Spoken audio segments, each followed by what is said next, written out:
개인 이름으로 선관위 고발해. 내가 가장 웃긴 얘기가 뭐냐면 선관위를 고발하세요. 그랬더니 선관위를 왜 고발하니? 야, 부정선거 개표를 그럼 선관위가 하지 누구를 고소하겠니 그럼? 내 살다 이렇게 꼴통을 처음 봤어. 당신이 그렇게 그게 믿어지면 선관위 고발하세요. 선관위를 왜 고발하니? 방송을 고발해야지. 미친 거 아니냐고. 그렇게 그게 믿어지면 당신들 개인 이름으로 선관위를 고발해. 개표 부정의 주체가 누구야? 선관위 아니야. 어? 선관위에서 잘못된 기계로 분류했다고 그렇게 확신이 있으면 선관위를 개별적으로 고발들 해. 그리고 고발장 인증을 해. 그럼 풀어줄 테니까. 안 그런 사람 몽땅 다 차단이야. 개표 책임자가 선관위예요. 그러면 선관위에서 개표를 그렇게 잘못했다. 그게 확신이 서면 왜 선관위 고발 안 하냐고. 증거 있다며. 말 같은 소리를 해야지. 무엇보다 그 선거 선거관리위원회에요. 공무원 노조가 다 있어요. 공무원 노조가 뭐 하는 줄 알아? 공무원들 자기 내부 감시한 사람들이야. 거기다가 개표장에 가보면 거기 정당별 개표 참관인이 다 올라가. 그러면 정당별 개표 참관인이 뭐 하는 줄 알아? 그 중간에 방송으로 나오기 전에 선관위 발표하기 전에 자기네들이 돌아다니면서 표 세가지고 그거 지구당에 보고하는 사람들이야. 각 그 개표장마다 정당별 개표 참관인들이 다 있어. 문재인 참관인들이 등신인 줄 알아? 그거 돈 받고 그 자리에 올라가려고 경쟁이 얼마나 치열한 줄 알아? 개표 참관인 그 자리에 가는 사람은 아무나 올라가는 거 아니야. 물론 경상도, 경북 같은 데는 문재인 참관인이 없을 수 있지. 그런데 나 가서 좀 개표 참관인 좀 해봐. 그런데 서울 수도권 같은 경우에 택도 없는 얘기야. 경북 인구가 얼마나 되는지 모르겠는데, 서울 수도권에서는 택도 없는 얘기라고. 개표 참관인들이 그거 다 감시해. 어디서 그런 개소리가 나와. 그리고 정말로 그렇게 개표가 부정했다면 14년 선거, 16년 선거 왜 결과가 그렇게 나왔어? 16년에 그렇게 개표가 부정해가지고 더민주가 1당 됐어요? 새누리당이 그렇게 220석으로 망가졌어요? 220석 나온다는 새누리당이 2당 됐어? 그럼 말 같은 소리를 해야 될 거 아니야. 그 말 같지도 않은 걸 또 믿고 앉아있는 인간들이 문제야. 그 다음 수개표로 한 다음에 기계를 돌려? 등신 아니야? 그거 등신 아니냐고. 개표 분류기가 왜 나왔냐면 실제로 사람들이 무엇보다 이승만의 3.15 부정선거 때 그거 수개표했어. 3.15 부정선거 때 3.15 부정선거 수개표라고. 이 개표 과정을 알면 이런 소리 안 한다니까. 개표 분류기가 뭐냐?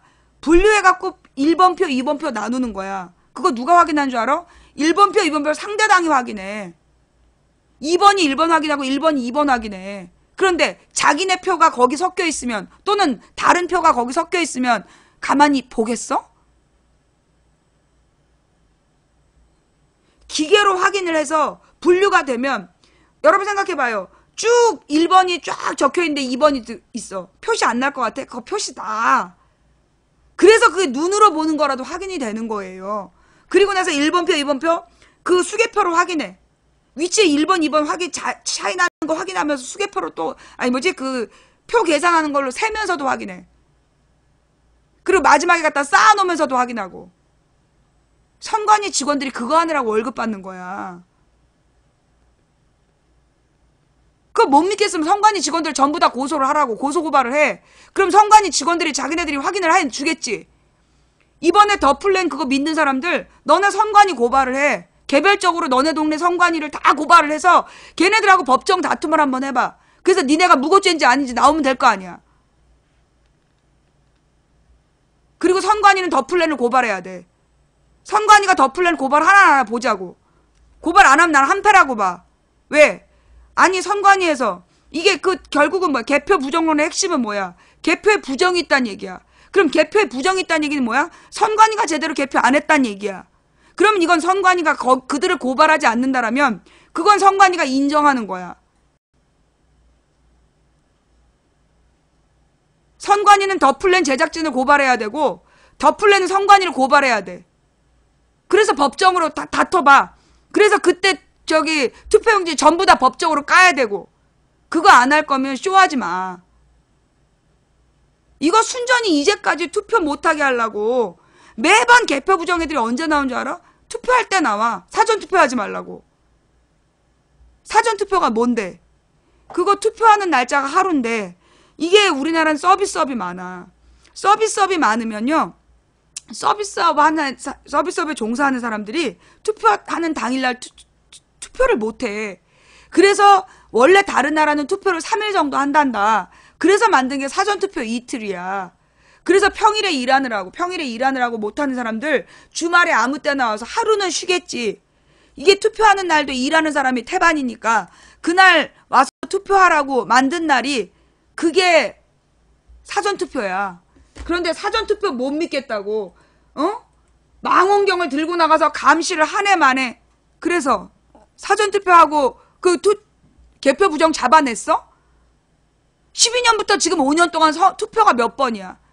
해마다 4월 10월 재보선 선거하고 2년에 한 번씩 지방선거하고 국회의원 선거하고 그 선거가 몇 번인데 그래서 개표 부정 잡아냈어? 한 번도 없잖아. 도대체 너네가 무슨 생각을 갖고 그걸 믿고 있느냐고. 매번 선거 때마다 나와가지고 투표하지 말라고 지랄들 하면서.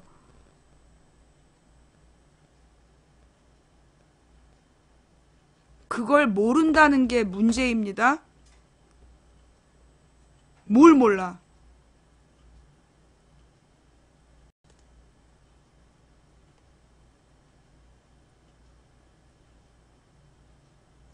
잘 생각해봐요. 이제까지 어땠나? 그래, 맞아. 작년 여름에 또 거짓말 했잖아. 명백한 거짓말. 추미애가 혼자서 노무현 탄핵을 반대했다. 나는 그 순간부터 그거는 진짜 문제 있는 거라고 봐. 추미애가 언제 혼자 탄핵을 반대해. 노무현 탄핵 때 민주당에서 끝까지 탄핵 반대하고 그리고 마지막에까지 불출마한 사람들이 8명인가 돼. 추미애는 그때 막판에 배신하고 그 탄핵 반대하다가 탄핵 찬성하고 그리고 그 구민주당 김영환 민주당 지금 국민의당 가 있는 김영환 그 일당들 걔네를 위해서 삼부일배하고 다닌 여자야. 그런데 추미애가 혼자서 노통 탄핵을 반대했다? 그 얘기를 왜 십수년 동안 말 안 했어요?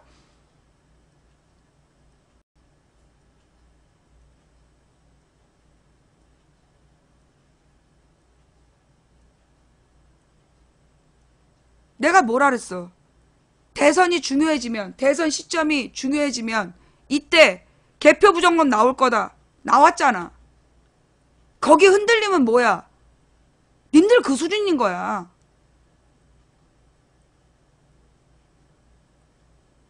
김민석이 누구야? 노무현하고 정몽준, 노무현을 경선으로 뽑아놨는데, 동교동에서, 추미애파가 막 노무현 못 믿겠다고 지랄하니까, 바로 정몽준한테 도망갔던 게 김민석이야. 이번에도 김민석이를 무슨 총괄 머시기를 시켜야 된다고 그 생쇼를 해가지고, 걔 난장친 게 추미애 아니야?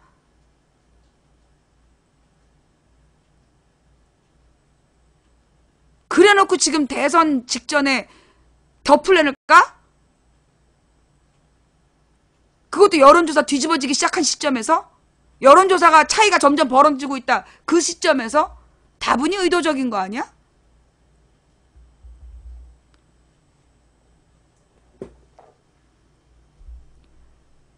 추미애가 또 누구야? 그렇게 해서 노무현 탄핵시키고 끝까지 노무현 살아생전에 화해 안 해주고 그리고 민주당 이름 꿰차고 있다가 민주당 이름 때문에 합당해갖고 들어온 다음에 환노위원장 차지하고 앉아가지고 그 환노위원장으로 뭐 해먹었어? 한나라당만 들어오게 하고 그 야당 못 들어오게 하고 그 김상희 의원이나 이런 야당 의원들 못 들어오게 문 걸어 잠그고선 한나라당 방식대로 노동조합법 통과시킨 여자가 추미애야. 그걸 불러다 놓고 당대표를 만들어? 그런 사람이 지금 깐 영화를 믿어? 그럼 내 방송 보지 마. 나가. 뭐하러 봐.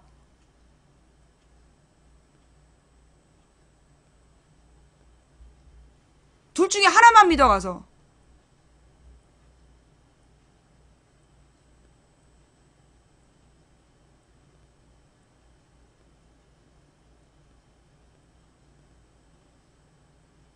그런데 말입니다. 그 김어준 게시판에 가가지고 김어준은 국정원 맞나요? 그 새끼 누구야? 이름을 달리해갖고 망치부인 팬이라고 그러면서 그 누구야? 그거 캡처 떠가지고 내가 명예훼손으로 고소할 거야. 왜 내 이름을 써? 내 방송을 볼 거면 김어준 방송에 게시판에 쓰지 말고 걔 말을 믿을 거면 거기 가서 있으면 되지. 왜 김어준 게시판에 가서 내 이름을 팔고 김어준이 국정원이냐고 시비를 걸어. 내가 언제 김어준더러 국정원이랬어. 언제나 김어준이 그런데 이용된다 그랬지. 아주 다른 이름으로 망치사랑 뭐 망치 믿음 뭐 이따위 이름으로 바꿔가면서 내 이름 팔아갖고 일부러 그 이간질 시키는 거 아니야? 너 국정원이지. 너야말로.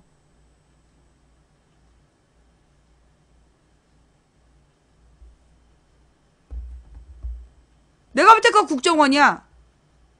걔 신상 알면 나한테 알려줘요. 고소해버리게. 내 망치 이름 달고 지랄하기만 해봐. 내가 다 찾아갖고 고소해버릴 거야 내가. 팟빵에서 글 쓰면 고소되는 거 알지? 팟빵은 우리나라 사이트라서.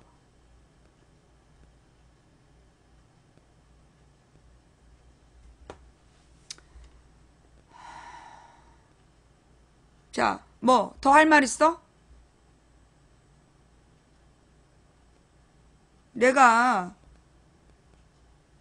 난 분명히 얘기했어. 선거가 다가오면 정권 교체될 것 같으면 개표 부정론 나올 거다. 나왔잖아. 그게 믿어지면 이 방송 보지 마. 앞으로 나한테 그런 쓰잘데기 없는 거 풀이해달라고 하지 마. 몇 번을 말해, 몇 번을. 그럼 이걸 가지고 또 가서 이간질하고 지랄하려고 그러는 거지. 너네 그거냐, 목적이 그거잖아. 망치부인님 해설해주세요. 그래서 이거 떠가지고 가서 김어준 팬들하고 또 시비 붙고 그래갖고 이간질 시키고 김어준 팬들한테 갖고 나 욕하게 하고 그게 목적 아니야. 와서 욕해. 싹 다 고소할 테니까. 내가 분명히 얘기했어. 와갖고 우리 게시판이나 내 유튜브나 이런 데도 악플 단 새끼들 내가 싹 다 고소할 거야.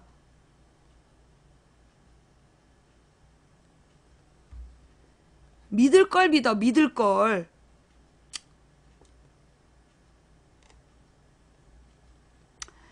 자, 10시가 됐어요.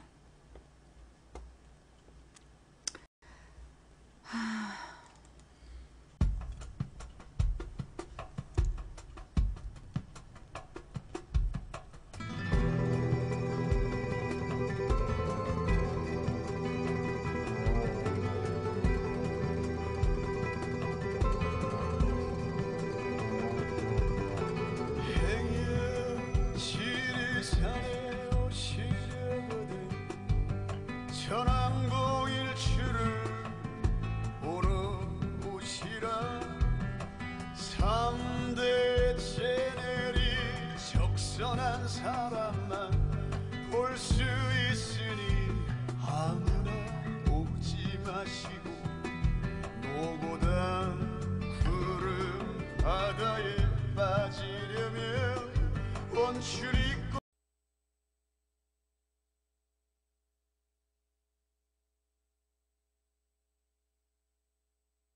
단일화를 위한 사이트를 만들겠다고 플랫폼을 만든다 그래놓고 지금 개표 부정만 주장하고 있는 사람들,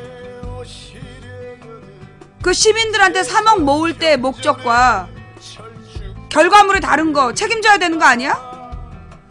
온몸 불사르는 혁명의 이름으로 온몸 불사르는 혁명의 이름으로 오시라. 최후의 천여림 칠성 계곡에는 아무 죄도 없는 나무뿐으로만 오시라. 그렇게 님들이 생각하는 것처럼 투표함 가지고 장난치고 그런 사람들 아니에요. 세상은 변하면서도 자, 지금부터 언제나 투표함 지키자 이런 식으로 얘기한 사람들 모두 블랙이야. 행여 견딜 투표나 해, 투표나. 제발 오지 마시라. 행여 견딜만 하다면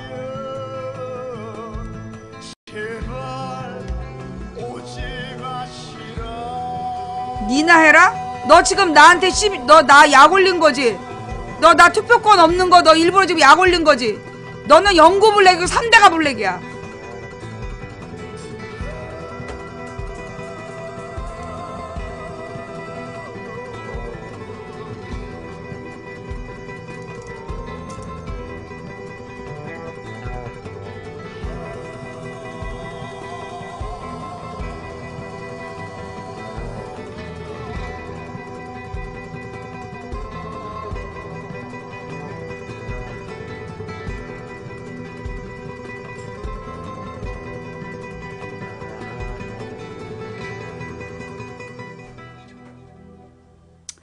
자, 원래 나는 내가 되게 오늘 화가 났어요. 원래 오늘 화가 나면 안 되는 날인데, 예, 제가 왜 화가 났냐 하면 오늘이 세월호 3주기예요.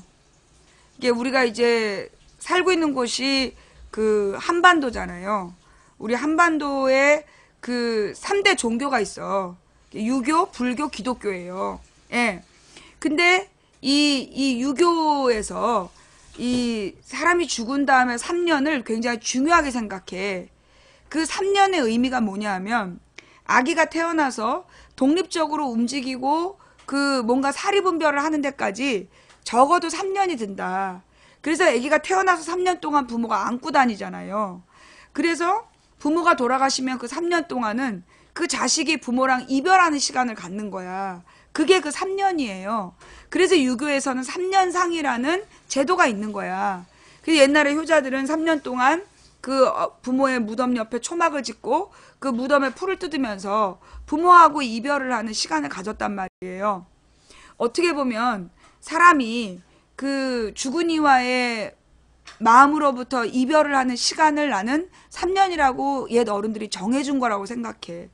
사실 사랑하는 가족을 잃고 나면 그 가족에 대한 기억 때문에 그 너무너무나 괴롭잖아요. 언제나 그 가족과 함께 살고 싶고, 그 눈길이란 영화를 보면 평생 그 같이 위안부 갔던 친구랑 같이 다니는 얘기가 나오잖아. 우리가 죽은 사람과 심리적으로 헤어지지 않고 계속 같이 다닌다면 그 사람의 삶이 얼마나 피폐해지겠어. 그래서 이 옛날에 그 조상들께서 지혜롭게 3년이 되면 죽은 이하고 마음으로 이별하라고 정해준 날짜가 요 3년이라는 시기죠. 그래서 어디나 그 3주기가 그 3년 제사를 그러니까 가령 유교에서 제사를 치를 때도 3년째 되는 날은 되게 이렇게 중요하게 치른단 말이야. 난 그렇게 알고 있어요. 그런데 올해가 바로 세월호의 3년이 되는 날이야. 3주기야. 그래서 거기다가 올해는 더 특별한 게 오늘이 부활절하고 같이 합쳐진 날이에요. 4월 16일이 기독교에서는 부활절이야. 이 부활절의 의미가 뭐냐 하면 이 예수님이 이 죄 많은 인간의 탐욕과 이기심을 지고 그리고 대신 그러니까 이 유대교에 있었던 전통이 뭐냐면 사람이 누구나 탐욕스러워서 죄를 지니 자기가 지은 죄를 그 성전에 가서 동물의 목숨을 바쳐서 자기의 죄를 신에게 사해달라고 하는 유대교의 풍습이 있었어요. 근데 모든 인간이 너무나 죄를 짓고 그래서 늘 그렇게 다른 동물의 생명을 바쳐서 자기의 죄를 사해달라고 속죄 제물을 드렸단 말이야. 그런데 예수님께서 십자가에 달려 돌아가신 의미는 뭐냐면 더 이상 동물로 너희들의 죄를 사해달라고 하지 마라. 여기 하나님의 유일한 독생자 예수를 보내서 그를 십자가에 매달려 죽게 함으로써 너희 모든 인간의 그 잔혹함을 상징적으로 다 지고 예수가 죽을 것이다. 그리고 예수님이 죽고 난 뒤에 다시 부활하셔서 하나님의 오른편으로 올라가서 우리 인간들이 얼마나 나약한 존재이고 우리들이 어떻게 욕심에 무너지는지 경험해 보신 예수님께서 하나님의 진노를 붙들고 우리를 위해 기도하시고 계신다. 그리고 우리들의 마음속에 예수님의 부활의 증거로 성령을 보내셔서 우리가 그 성령을 마음속에 품고 있으면 그게 하나님의 마음이고 예수님의 마음이라 우리가 이렇게 죄가 많은 존재인데 예수님께서 나를 위해 돌아가셨지. 그러니 내 앞에 죄 짓는 저 사람을 비판하지 말자. 그런 상징으로 성령을 주셨다는 거야. 자, 우리가 이런 마음을 먹을 수 있어요. 저 박근혜와 우병우 저런 새끼들 싹 다 벼락 맞아 죽어야 된다. 저렇게 잘못한 것들은 다 죽어야 돼. 그래요. 하나님께서 그렇게 저 나쁜 것들을 싹 벼락 맞춰 죽일 수가 있어. 근데 안 하시는 이유가 뭐냐 하면 우리 같은 사람들이 우리도 모르게 평생 누군가에게 우병우가 여러분한테 직접적인 죄를 짓지 않았지만 여러분이 누구 마음에 그 아주 심한 죄를 지은 적 없을까요? 자라오는 과정에서 누군가의 영혼을 쪼개놓는 그런 정말 영혼의 칼을 꽂은 적이 없을까요? 그동안에 사랑했다가 버리고 떠난 연인들은 어떤 마음일까요? 여러분이 자라나면서 형제나 가족들에게 정말 마음의 상처를 준 적이 없을까요? 그들이 그 마음에 받은 상처로 저 잘못한 사람들은 하나님 벼락을 맞아 죽게 해주세요. 그럼 여러분도 다 죽어야 된다는 거야. 우리 모두가 다 죽어야 된다는 거야. 우리가 지은 죄가 어디부터가 죄냐는 거지. 나는 우병우보다 깨끗하다. 나는 박근혜보다 깨끗하다. 근데 어디부터가 죄냐고. 내가 나로 인해 나도 모르게 상처를 준 사람들이 있다면 우리 신랑이 내가 자기 심장에 박은 대못이 10,000개라서 더 이상 대못 박힐 데가 없다는 얘기를 해. 우리 신랑이 내 마음에 대못 박힌 인간들 다 죽여주세요. 그럼 나부터 벼락 맞을 거 아니야. 그래서 기준이 없기 때문에 하나님께서 모든 인간의 죄를 지고 예수를 돌아가시게 하시고 중요한 건 내가 이제 그 이번에 2015년 9월부터 내가 성경을 쭉 읽으면서 그 성경에 제가 우리 망치부인 방송 오래 보신 분들은 아실 거예요. 성경에 나와 있는 구절구절이 망치부인의 이야기하고 겹쳐지는 거 많이 보셨죠? 그죠? 성경 이야기들이 망치부인 이야기하고 섞여 들어가고 우리나라 실정하고 섞여 들어가서 신기한 점 너무 많았죠. 그죠? 내가 계속 묵상을 했던 거야. 그래서 성경에서 다윗이 겪은 일, 예수가 겪은 일, 그 모든 일이 우리 방 식구들이 겪은 일하고 막 통하는 거야. 근데 내가 그 복음서를 읽는데 너무 힘들었어. 예수님이 십자가에 못 박혀 돌아가실 때, 내가 이렇게 죽겠구나. 나 진짜 복음서를 읽을 때, 내가 이렇게 죽겠구나. 예수님이 이렇게 돌아가신 것처럼 나도 죽겠구나. 이 성경에 나와 있던 일들을 그 메시아가 겪을 일들을 내가 똑같이 겪는 걸로 봐서 나도 이제 죽을 때가 됐구나 라고 생각한 거야. 그런데 내가 이 죽어서 끝나는구나 라고 생각했는데 그때 부활이 있는 거야. 우리가 예수님의 죽음으로 끝났으면 그 많은 영웅들의 죽음, 이순신의 죽음, 잔다르크의 죽음, 유관순의 죽음과 예수님의 죽음이 다르지가 않아. 다른 사람을 위해 죽은, 대의 명분을 위해 죽은 그 많은 영웅들의 죽음과 예수의 죽음이 다르지가 않은 거야. 그런데 예수님은 살아나셨다는 거야. 예수님은 다시 부활을 하셔서 하나님 오른편에 가셔서 우리 인간이 얼마나 이 불쌍한 존재인가를 끊임없이 하나님께 말씀하고 계시는 그분, 우리를 위해서 기도해 주시려고 부활하신 분이 예수님이고 그 예수님이 부활하셨다라는 것을 기쁘고 감사하게 여기는 날이 부활절이에요. 그래서 이 기독교인들에게는 성탄절보다 중요한 날이 부활절이에요. 그래서 이 부활절에는 우리 모두가 우리의 죄를 깊이 묵상하고 회개하고 우리의 죄를 지고 대신 돌아가신 예수님의 부활이 없었다면 우리는 죄인이거든. 여전히 우린 죄인이야. 부활하셨기 때문에 우리가 너의 죄를 사해 주신다라는 죄 사함을 받고 하나님의 자녀라는 인증을 받아서 이제부터 우리의 삶이 하나님의 자녀의 삶을 살 수 있는 특권을 얻은 날이 부활절이에요. 그래서 그 부활이 그렇게 중요한 날이야. 그런데 세월호 3년이 되는 오늘이 이 부활절하고 맞닿아 하시니 오늘이 얼마나 중요한 날이냐고. 그래서 오늘 이 세월호 3주기의 날에 부활절을 겸해서 이날 우리가 깊이 이 세월호를 묵상하고 세월호가 우리 모두의 탐욕 때문이라는 것을 내가 그래서 금요일날 얘기한 거야. 세월호는 우리 모두의 탐욕 때문에 그런 일이 발생한 거다. 우리가 돈 최소비용 최대윤을 모두가 진리라고 믿었기 때문에 그래서 그들이 죽은 거다. 우리 모두가 오늘 회개해야 된다. 그게 금요일날 메시지였잖아요. 그런데 그날 밤에 더 플랜이 나왔어. 그리고 모든 인간들이 문재인을 지지한다는 인간들이 더 플랜 얘기만 하고 있는 거야. 그리고 오늘이 부활절인데 하루 종일 와가지고 세월호 얘기는 안 하고 개표 부정만 얘기하고 있는 거야.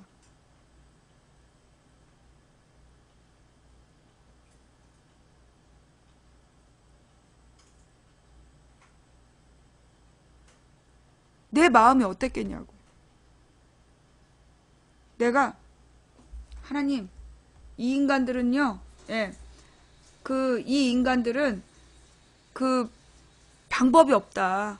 예, 이 사람들은 내가 아무리 떠들면 뭐하냐. 내가 오늘 그냥 소주를 먹어버리려 그랬어. 내가 100몇십 일 동안 저녁 금식하고 145일 저녁 금식하고 금주하면서 기도해야 하는데 씨발 다 필요 없어. 내가 이 인간들 그냥 싹 다 떨어져 버리게 내가 그냥 확 술 먹어버리고 밥 먹어버려야 되겠다.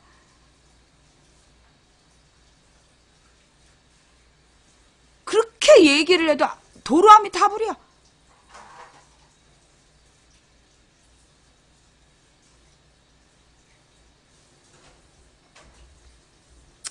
그러나 우리 하나님께서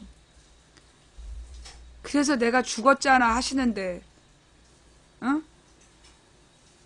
그래서 내가 십자가에 매달려 죽었잖아.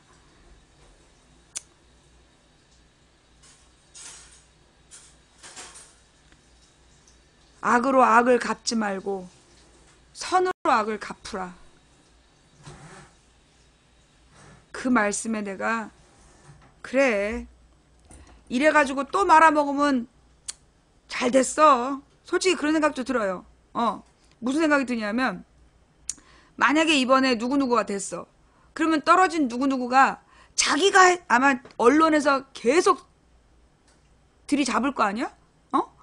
뭐 어쩌다는 줄 저쩌다 온갖 그 욕설을 하면서 노무현 죽이듯 죽이려고 하겠지. 그때 떨어진 누구누구가 자기가 했어야 됐다고 얼마나 떠벌리겠어.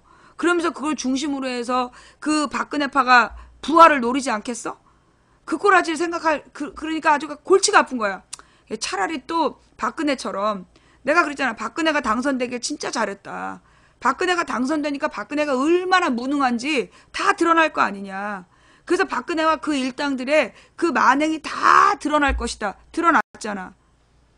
차라리 그냥 싹 다 이번 대선 말아먹어가지고 도리어 그게 얼마나 무능한지 그 작자가 얼마나 무능한지 온 세상에 드러나야 다시는 그 다음번에 나와갖고 껍죽대지 않을 거 아니야. 근데 이번에 떨어져봐. 다음에 나와가지고 또 얼마나 선거판을 지랄할 거냐고. 내가 누구라고 말은 안 했어. 내가 누구라고 말은 안 했어. 그래서 내가 든 생각이 뭐냐. 우리가 말이에요. 선거에 대해서 반드시 누가 돼야 된다. 예. 반드시 누가 돼야 된다. 라고 생각하지 말자. 이게 뭐가 좋은지는 모르는 거야. 반드시 누군가 돼야 되고 누구는 떨어져야 된다. 그것도 어떻게 보면 우리의 편견일 수 있어. 박근혜 봐봐. 당선되니까 어떻게 됐어? 그 무능한 거 다 드러났잖아. 그죠? 그러니 여러분 뭐 어떻게 된지 뭐 솔직히 나는 개인적으로 나는 옛날에 노무현 때 별풍선 500개를 못 받았어. 그래갖고 3만 원 한 잔을 못한 사람이야. 이명박 박근혜 되니까 내가 진짜 하루에 500개 들어오더라. 그래서 난 솔직히 얘기해가지고 대선을 꼭 이겼으면 좋겠다라는 그런 소망 별로 없어. 내가 그래서 확 그냥 금식 풀어버릴까 그 생각 매일 밤에 매일 밤. 이게 금식을 하다 보면 이게 나트륨 이게 떨어져가지고 저녁 때가 되면 팔다리가 저리고 막 그래. 영양실조가 오고. 그래도 내가 참으면서 기도하면 내가 이 기도를 뭐하러 하나 싶고 사실 나 개인을 위해서는 저 인간이 똑 떨어지는 게 낫다. 그래서 이 온 인간들이 또 분노를 해갖고 몰려오고 그게 낫지 나한테는. 별풍선 많이 받고. 그래도 내가 지금 사탐 공부에 정권 교체되고 내가 이 별풍선 수입 떨어질 때를 대비해서 또 500개도 안 들어올 때를 대비해서 내가 사탐 공부한다니까. 사탐 강산하려고. 그런데 이 인간들이 세상에 집중하고 정신 차려서 오늘 이 세월호와 부활절의 의미를 되새겨야 되는 날 철없이 개표 부정론에 홀가닥 넘어가갖고 지랄하고 자빠진 걸 보니까 내가 오늘 그냥 소주를 그냥 당금주를 한 통을 다 먹을래다 말았어 내가. 근데 또 한 번 너네 계속 이 지랄하면 내가 진짜 당금주 먹어버려. 어? 너네 오늘 지나서도 정신 못 차리고 무슨 밴드나 이런데 계속 얘기가 올라온다. 근데 저녁 금식 풀어버리고 내가 밤마다 소주 2-3병씩 까버릴 테니까 그렇게 알아. 30도짜리 당금주 2리터 그냥 확 3리터인가? 그리고 확 죽어버릴까 내가. 죽이 되든 밥이 되든. 정신 똑바로 차려. 또 한 번만 우리 채팅창에 갖고 쓸데없는 얘기해봐. 자.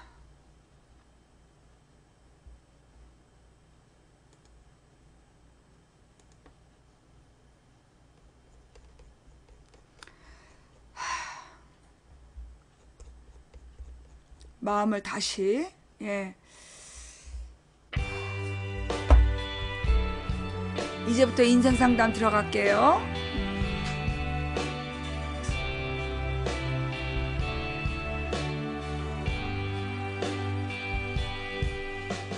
그대여 아무 걱정하지 말아요. 우리 함께 노래합시다. 그대 아픈 기억들 모두 그대야. 그대 가슴 깊이 묻어버리고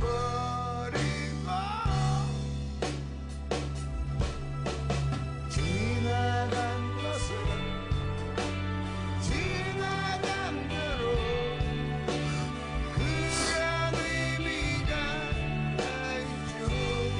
인생 상담은요,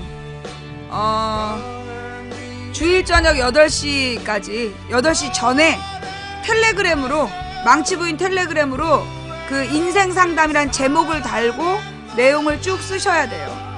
8시 이후엔 안 돼. 그럼 8시 이전에 들어온 것들 중에서 망치부인이 답변할 수 있는 내용들로 인생 상담을 해드리는 거예요.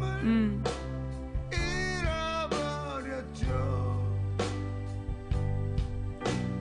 그대 힘든 얘기들 모두 그대야. 텔레그램이 뭐예요?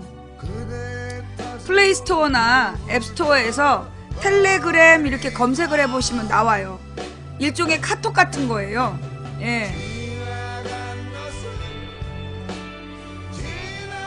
내가 왜 텔레그램을 쓰냐 하면 우리나라 카톡은 국정원이 계속 들여다봐요. 예. 우리나라 카톡을 국정원이 계속 들여다보기 때문에 그래서 제가 그 텔레그램을 사용해서 시청자들의 이야기를 듣고 있어요. 예. 자, 업들은 하고 가나? 예, 3130분의 업 감사드립니다. 예. 업 안 하고 도망간 인간들아. 오늘 밤 난처한 일을 겪을지어다. 그런 의미가 있죠. 우리 다 함께 노래합시다. 후회 없이 꿈을 꾸었단 말이야. 지나간 것은 지나간 대로 그런 의미가 있죠. 우리 다 함께 노래합시다. 후회 없이 꿈을 꾸었단 말이야. 우리 다 함께 노래합시다. 새로운 꿈을 꾸겠다 말해요. 아직도 정신 못 차렸어. 조심하자고 얘기하는 건데 너무 과민 반응하는 거 아니에요. 니네는 조심하자고 얘기하지 그걸 국정원이 투표하지 말자라고 쓰고 다닌다고. 말귀를 못 알아듣겠어?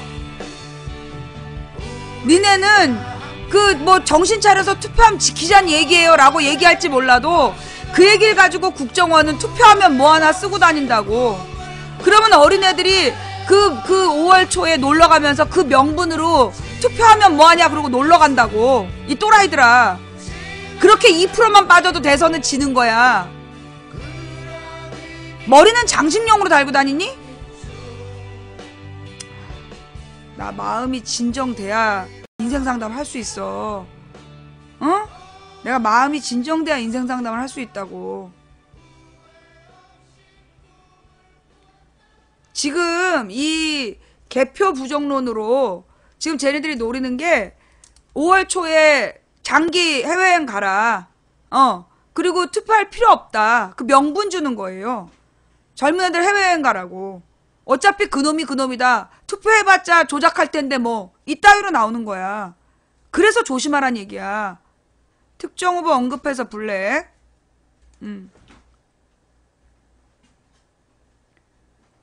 내가 지난주엔 그래 일주일 전에 얘기했을걸? 개표 부정론이 곧 나올 거다. 그지? 내가 일주일 전인가 열흘 전에 얘기했잖아. 개표 부정론이 곧 나올 거다. 어떻게 이것들은 예측이 한 번도 벗어나질 않아. 그죠? 투표할 필요 없다는 얘기 나오죠? 투표할 필요 없다는 얘기도 나올 거야 아마. 지금부터 댓글에 그놈이 그놈이다 그 얘기하고 투표할 필요 없다. 투표하면 뭐 하나 그 얘기 나온다니까. 그 사전 투표하지 말라 그러고. 그게 3가지 시리즈야. 그 국정원 네트워크에서 하는 짓이에요. 예. 그거 어떻게 아냐고요? 14년 동안 지켜봤다니까. 14년 동안 이것들이 인터넷에서 무슨 짓거리를 하는지 날마다 그것만 들여다봐봐. 그럼 다음 수가 보여. 아 이제 요 얘기 할 때가 됐구나. 자, 오늘은 인생 상담이 잘 안 될지도 몰라. 내가 마음이 지금 분노했기 때문에. 자, 첫 번째 인생 상담 들어갑니다. 30살 사회초년생 여자입니다. 제 고민은 직장에서 저에게 거는 기대가 크다는 것입니다. 제가 학력이 높고 장학금 수상 경력이 있다 보니 경력이 없음에도 불구하고 제가 똑똑해서 빨리 배울 거라는 생각에 일을 자세히 가르쳐주지 않고 골칫거리라고 느끼는 일을 개선해보라며 넘깁니다. 하지만 저는 손도 느리고 센스가 없어서 결과물이 허접할 경우가 많습니다. 또 전 싹싹한 성격도 아니고 눈치도 없어서 다른 신입들은 이쁨 받고 다니는데 저는 그런 게 없습니다. 아직 수습기간인데 어떻게 하면 기대에 어긋나지 않게 잘할 수 있을까요?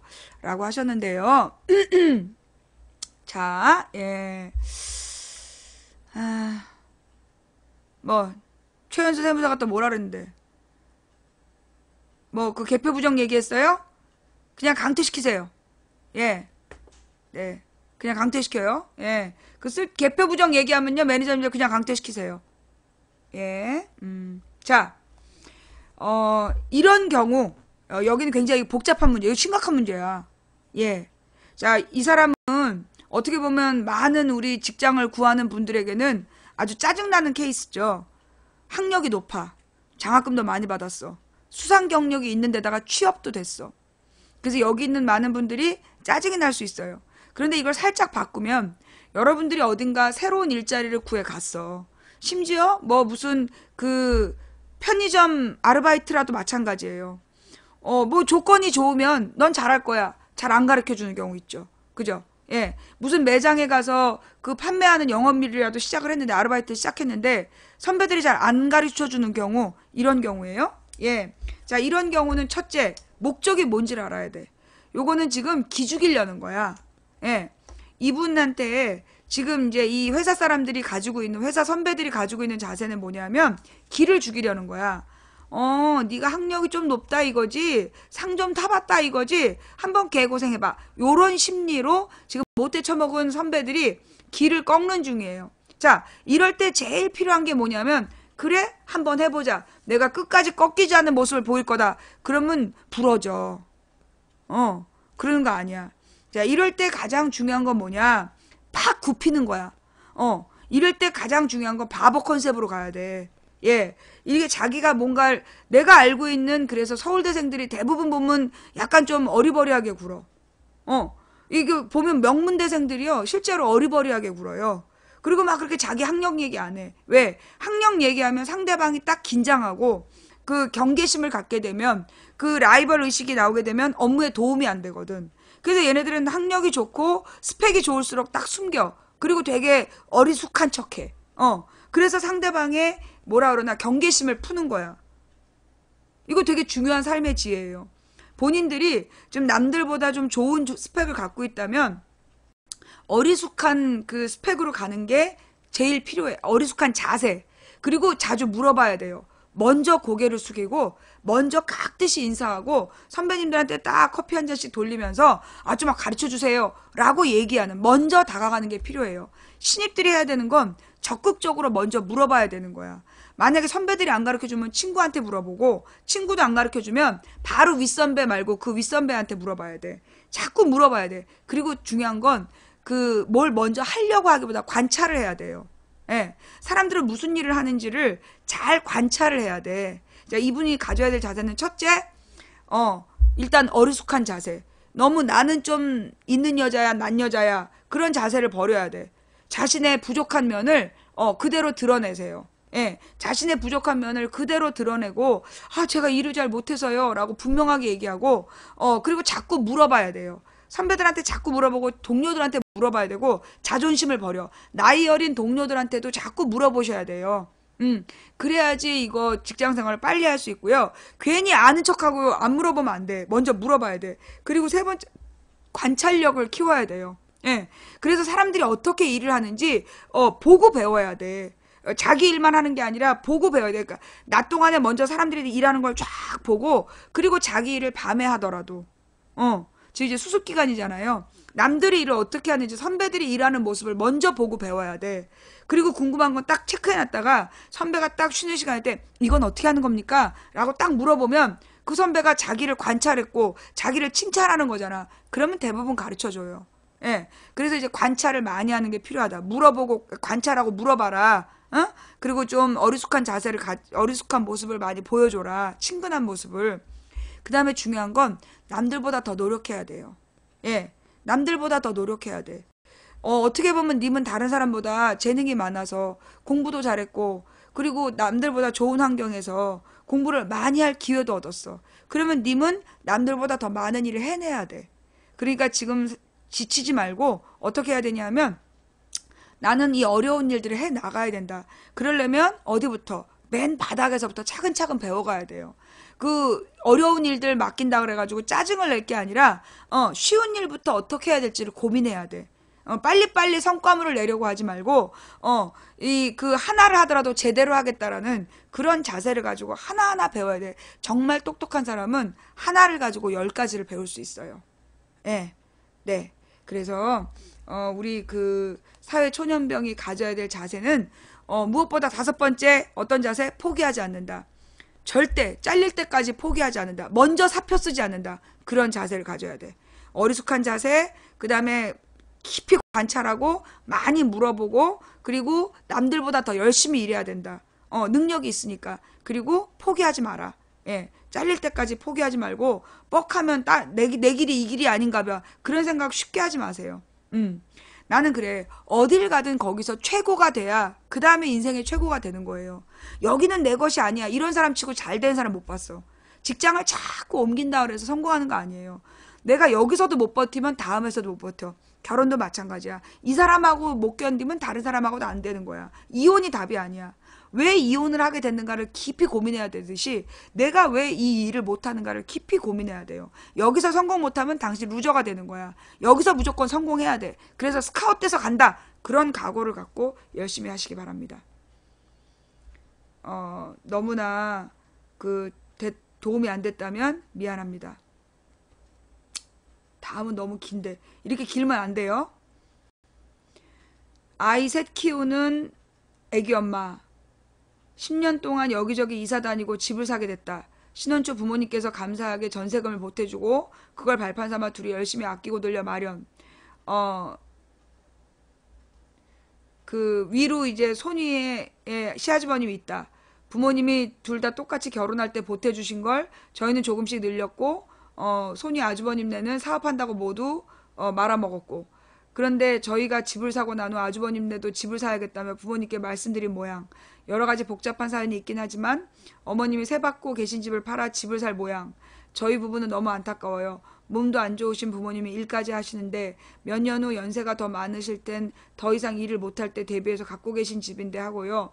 어머님 입장은 힘들게 사는데 보태줘야지 이고, 저희는 서운해도 일단 어머님이 갖고 계셔라 이고, 아주버님은 저희에게 한마디 논의도 없는 상황. 저희가 설득해서 대출받는 방법으로 하고, 어머님은 받고 계신 건 그냥 계속 받으시라고 말씀드리려도 안 들으세요. 형제끼리 동서지간 이러다 서먹할 것 같아요. 모른 척 아무 일 없는 척 해야 될 걸까요? 한마디 해야 할까요? 형네는 월세 살면서 애들 옷이며 명품 가방이며 갖고 다니는데 저로선 그게 이해가 안 돼요. 내 힘으로 할 생각 안 하고 일단 부모님께 손 벌리는 일 것도 얄밉고요. 제가 아직 철이 없어 그런 생각이 드는 걸까요? 시골 어른들은 장남이 최고잖아요. 그럼 어머니 마음을 이해 못하는 철부지라 그런가 싶고, 신랑은 수없이 우리 줄 생각 말고 엄마 갖고 있다 힘들지 않게 사셔라. 병원비 크게 나오면 내가 애새 키우면서 줄 수 있는 상황도 아니잖냐고. 우리 안 줘도 서운하지 않으니까 일단 갖고 계시라고 하는데 잘 안 들으세요. 어떻게 해야 현명한 태도일까요? 혹시 소개된다면 지역명은 빼주세요. 지역명을 썼나요? 자, 일반적인 경우죠. 네, 요런 거 일반적인 경우예요. 예, 대부분 이제 이런 경우 생각보다 많습니다. 네, 자, 부모님이 큰아들을 너무 허세로 키운 거죠. 그래서 직장 생활 못하고 사업한답시고 맨날 말아 드시는 거죠. 말아쳐 드시는 거죠. 예, 특히 이런 장남들 중에 이런 분들 많아요. 예, 어딜 가서도 회사에 적응을 못하고 내가 이런 일 할 사람이 아니다. 큰일 할 사람이다. 이러면서 꼭 사업한답시고 그 빚을 얻어가지고 말아 쳐드시면서 식구들 해외여행 보내고 명품 가방 사주고 꼭 그런 짓거리를 해요.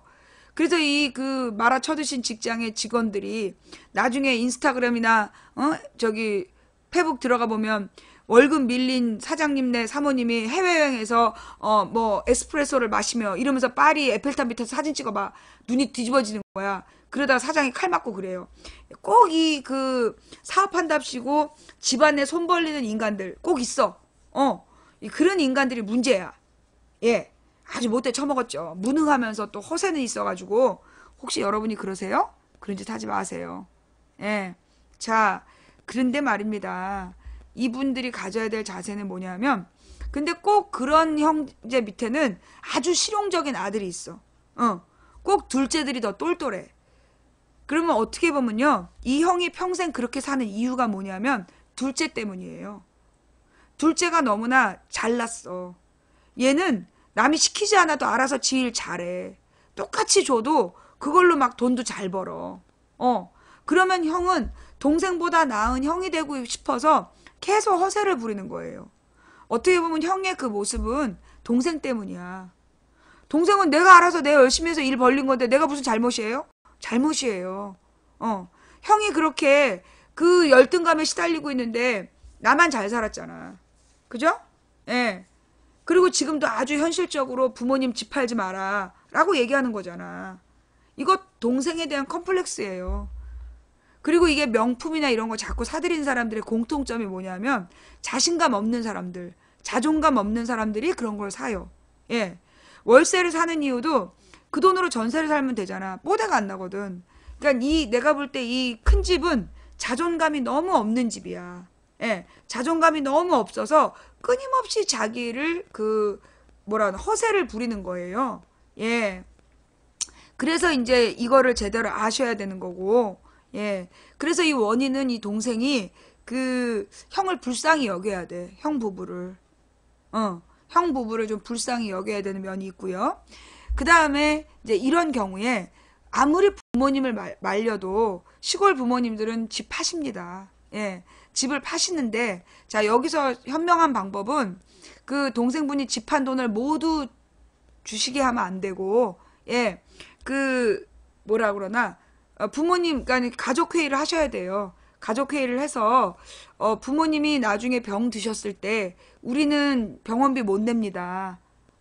아니면 집을 파셨을 때 집을 깨끗이 파시고 반반 주십시오. 그래서 부모님의 나머지 절반이라도 저축을 해두세요. 그래서 그 돈으로 나중에 그 부모님의 병원비 낼 때 그 돈을 내시는 게 더 현명한 방법이다. 예. 그리고 집을 사고 싶으면 첫 번째, 부모님 집으로 들어가라. 집을 사고 싶으면 부모님 집 팔아서 부모님이랑 합쳐라. 그걸 첫 번째로 요구하세요.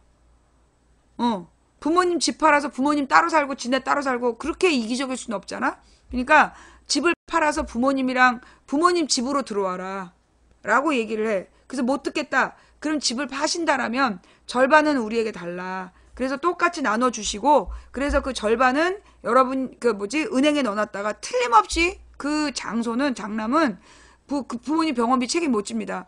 그때 님들이 내셔야 돼요. 그때 그 돈을 병원비로 내시면 절반이라도 내시는 거예요. 그러니 그렇게라도 하시는 방법이 제가 볼 때는 인간적인 방법인 것 같은데, 인간적인 방법인 것 같은데, 사실 더 본질적인 문제는요, 이 말씀하신 자매님의 마음속에, 질투심이 있는 거야. 어머님이 왜 맨날 큰 집만 보태주나. 그리고 우리가 더 열심히 살았는데, 왜 큰 집한테 그 집을 팔아주나. 이 자매님의 마음에 자기도 모르는 욕심이 있는 거예요. 명분은 부모님을 걱정하는 것 같지만, 사실 마음 깊은 곳에는 그 부모님의 집을 팔아서 형이 다 가져가는 것에 대한 어떤 질투심이 있는 거예요. 자기가 자기 마음속을 깊이 들여다보면 그런 마음이 있을 수 있어요. 그래서 자매님이 가져야 될 자세는 뭐냐면, 그 부모님이 주실 수 있는 건 다 주신 거예요. 그리고 어떤 마음을 가져야 되냐? 정말로 이 큰 집에다 집 팔아서 주겠다. 그러면 부모님 노후에 대한 내 책임은 없는 거다. 라고 생각하세요. 부모님이 집 팔아서 형제한테 준다 그러면 큰형한테 각서를 받아. 그러면 부모님을 모시는 거다. 그러니까 부모님이 나중에 아프시고 이럴 때 모든 비용은 형이 되는 거다. 절대 나한테 그런 거 요구하지 않겠다라는 각서를 받고 이거 공증까지 받겠다. 형이 나중에 나한테 동생이 너 이러지 마라 이러면 안 된다. 그리고 막 도망가고 책임을 방기하면 안 된다. 분명히 말씀을 하세요. 분명하게 얘기를 하셔야 될 부분이야. 그 정신 못 차리는 큰 집에게는 그렇게 해서 각서를 받고 공증을 받아서, 아니면 계약서를 쓰세요. 예, 계약서를 쓰신다든가 이 법률적 자문을 받아서 부모님 재산 반은 동생 거잖아. 유산을 나눌 때 반은 동생 거거든. 그러니까 이 부모님 재산의 반에 대해서 미리 받는 거고, 더 이상 추가로 어떠한 유산 분배도 요청하지 않겠다라는 각서를 받아서 그걸 공증을 받으세요. 그래서 나머지 절반의 부모님이 사실 다 돌아가시면 그건 온전히 둘째가 가지면 되는 거잖아. 그죠? 예. 그렇게 하지 않을 거면 집을 팔아서 집을 합쳐라. 그리고 더 이상 우리에게는 어떤 요구도 하면 안 된다. 그냥 그걸 담담하게 얘기하세요. 그렇게 얘기를 해놔야 그래도 나중에 어차피 내게 돼. 나중에 낼 때 최대한 이 사람들이 미룬다고. 나중에 가서 이제 자기네들이 말아먹고, 틀림없어 또 말아먹고 지랄 연병을 다 하다가 결국은 손 벌리러 오겠지. 근데 손 벌리는 기간을 최대한 늦출 수 있어. 그리고 그 무책임한 형에게 책임감을 줄 수 있기 때문에 그 각서는 실제로 돈을 안 내겠다는 게 아니라 그 형에게 책임감을 부여하는 하나의 수단으로서 각서를 쓰라고 하는 거지. 정말로 돈을 안 내면 나중에 천벌받아. 나중에 부모님이 정말로 버려졌는데 그거 모른 척하면 그건 천벌받는 거예요. 그리고 제가 그랬잖아요. 형이 반드시 동생보다 나은 건 아니에요. 그러니 형이 힘들면 동생이 도울 수 있는 데까지 돕는 거예요. 그리고 부모님은 그 돈으로 따질 수 없는 거야. 부모님은 돈으로 따질 수 없는 거야.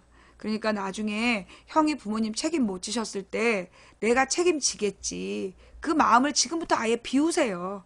마음을 비우시고, 그리고 아까워하지 마세요. 내가 그랬잖아. 사기를 당하거나 잃어버리는 재물은 내 것이 아닌 거야. 그 재물이 내게 들어오면 내가 재수 없어지는 거예요. 옛말대로 치면 재수 없다. 한마디로 내 것이 아닌 거야. 그 엉뚱한 돈이 나한테 들어오면 그 재물이 들어올 때 반드시 거기에 안 좋은 기운이 같이 들어와요.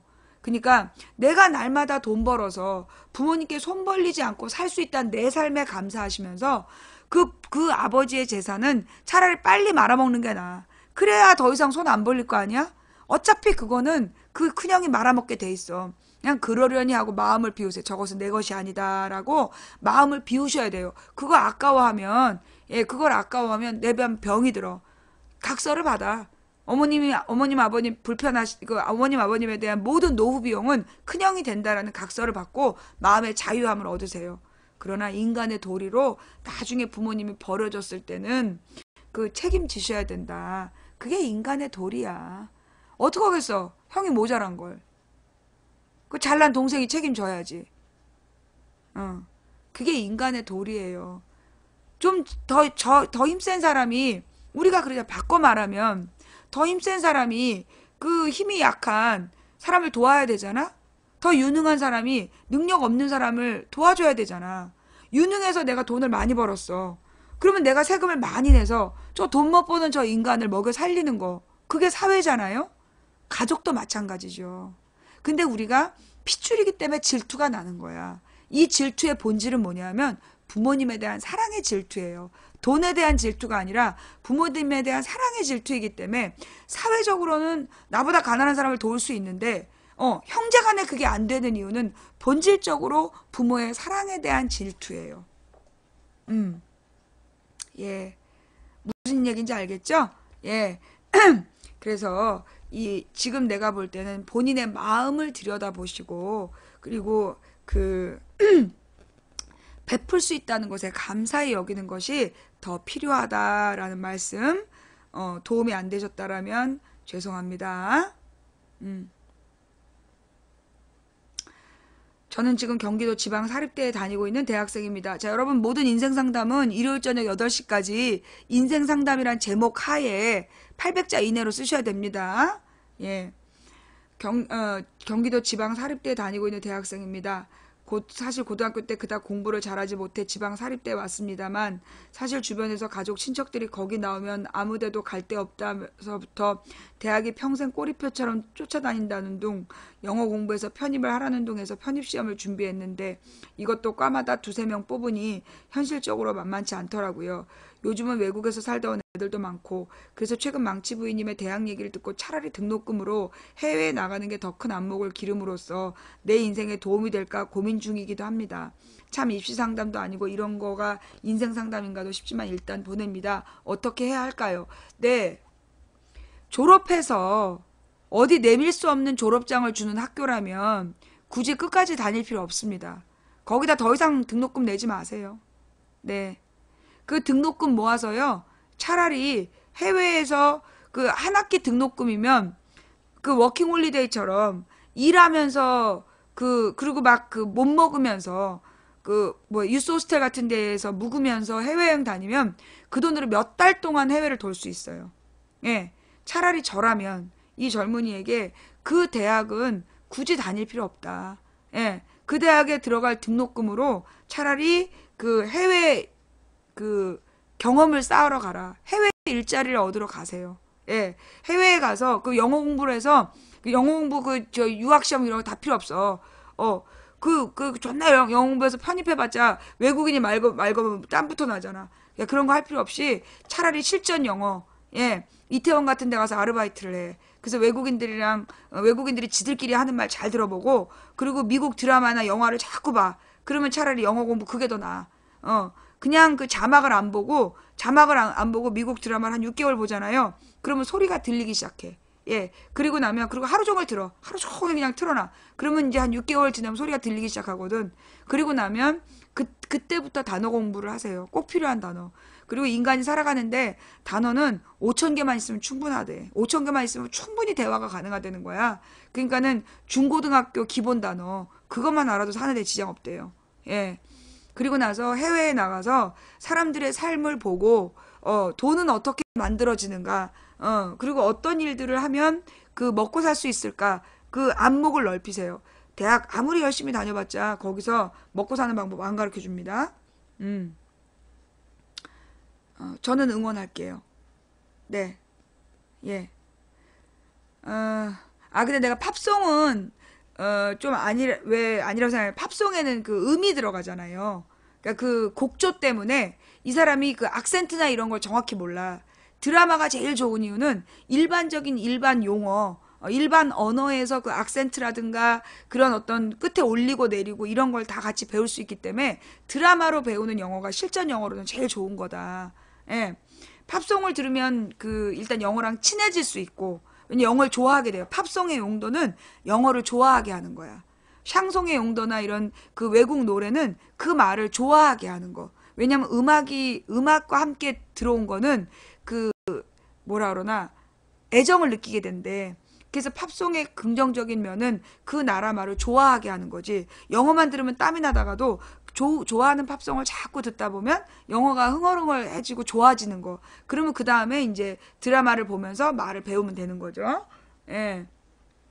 근데 이거 그 대학 입시엔 도움 안 됩니다. 입시에는 전혀 도움이 안 돼요. 왜? 외국인들이 우리나라 입시 영어 보면 합격 못 한대. 우리나라 입시 영어가 잘못되어 있기 때문에 입시를 위해서 혹은 편입을 위해서 영어 공부를 하는 건 미드가 도움이 안 돼요. 근데 먹고 살기 위해서는 미드를 보세요. 예. 다음 이야기 넘어갑니다. 올해 33살 여자, 아들 4살, 5살 2명, 남편. 어릴 때부터 교회 몇 번 나가긴 했어도 하나님께 기도하고 예배하는 방법은 올해 처음 셀 모임 양육을 통해서 배웠어요. 주신 것의 10분의 1을 기쁜 마음으로 드리면 그 이상의 것을 주신다는 말씀을 붙잡고 11조도 이번 달에 처음 냈습니다. 아직 초신자라서 믿음이 부족해서겠지만 남편의 사업 실패로 빚이 많아서 사실 월급에서 11조를 드리면 이번 달부터 카드 연체되거든요. 믿음으로 드릴 수 있게 기도하라고 하셔서 기도하면서 드렸어요. 이미 답이 정해져 있고 제 믿음으로 부족한 거겠지요. 11조는 제 믿음을 시험하는 첫 번째 관문이겠지요 하셨는데요. 자, 일단 이 11조에 대한 이야기. 먼저 그 남들이 권해서 하는 11조는 절대 복이 되지 않습니다. 예. 남들이 권해서 하는 11조는 절대로 복이 되지 않아요. 예. 그러니까 그 11조는 강요하면 안 돼요. 그리고 11조를 내면 더 많이 받는다? 그렇게 얘기하는 교회는 좀 이상한 교회예요. 예. 11조를 하면 더 많이 받게 된다. 그렇게 얘기하는 건 그건 이상한 교회야. 그건 강요하는 거거든요. 믿음으로 드려라. 뭐 이렇게 얘기하면 안 되는 거야. 강요하면 안 돼요.